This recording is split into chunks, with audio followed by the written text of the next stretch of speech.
Webcast coverage of the Minnesota House of Representatives is brought to you as a public service by House Public Information Services. We'll get to the point.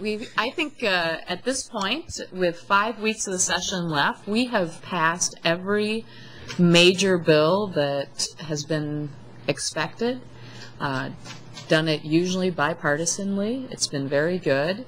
Obviously passing the health care reform bill yesterday, although a long debate, it was a good debate. And we don't want to lose track of what this means for Minnesotans. So in our work last year in health care and with this bill, over 130,000 Minnesotans will be able to have access to health care who did not have health care before. And Minnesotans who have health care, through the work of this bill, will be able to have more affordable health care and, frankly, be healthier. And that is the overall goal, is to have healthier Minnesotans. And so we feel good about the work on that. We obviously had some good debate. The mandate issue did go out of the bill last night, and I think that was a very bipartisan vote that went out on.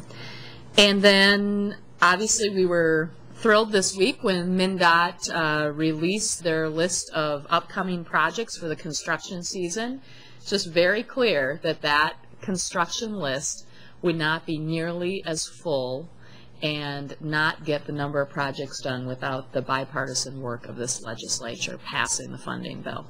And the fact that the St. Cloud Bridge, the DeSoto Bridge, can be replaced, the fact that the Hastings Bridge will be significantly moved up here is clearly the work of the legislature. And, you know, I actually read, as I stood up at the rostrum, the list of projects, both in rural and in the metro districts, and I couldn't be more happy about the level of work that Minnesotans will see on their roads and bridges out there. And then, of course, the capital investment bill. And obviously, you guys have been covering this story all week. There's been a lot of interest in it. But we don't want to lose sight that what this bill means is over 8,000 jobs in Minnesota. And I am very proud of the work we did in this bill. You know, we had resistance all along from the governor on the biomedical project at the University of Minnesota.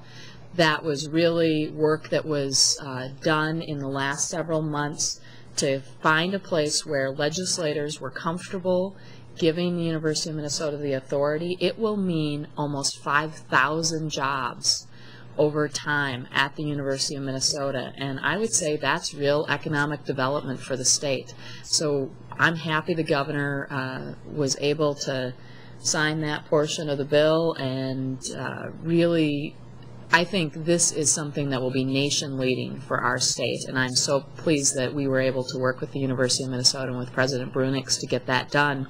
Also, you know, for public colleges and public universities around the state, this is a very good bill. This will mean a lot of construction jobs out there, and it will mean that campuses will be able to be competitive for students and be able to attract students into their facilities. And then, of course, the work that we did on clean water in this bill, both in terms of wastewater infrastructure, wetlands restoration, being able to do that, I think, in this bill is very significant for all of Minnesota. And then you wanted to talk specifically about a project up north. Yeah, and that wetlands restoration, that's another 1,000 jobs right there alone. And then I think one of the signature pieces, I may be a little biased, but the infrastructure money for the steel mill. This will be the largest commercial industrial project in our state's history. Over 2,000 construction jobs, 750 full-time jobs when it's all phased in, and almost $2 billion of private investment. Just phenomenal for the entire state of Minnesota.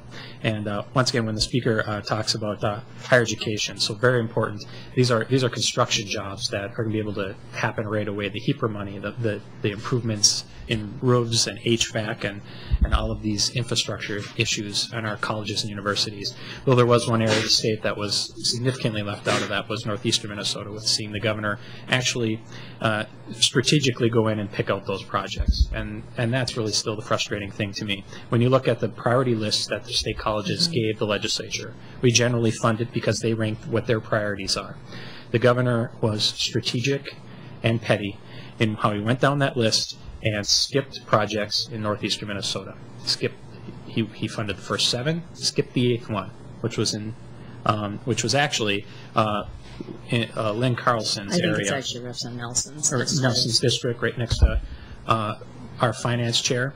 Then funded some more projects down the list, and then skipped one in Duluth, one on the Iron Range, and one in St. Paul, and then funded the rest of them. He cannot say with a straight face that he was just making the bill smaller. He was going against the priorities of our state colleges and universities and directly attacking areas that, let's be honest, probably didn't vote for him and were represented by Democrats. But that's me dwelling a little bit on the negative there.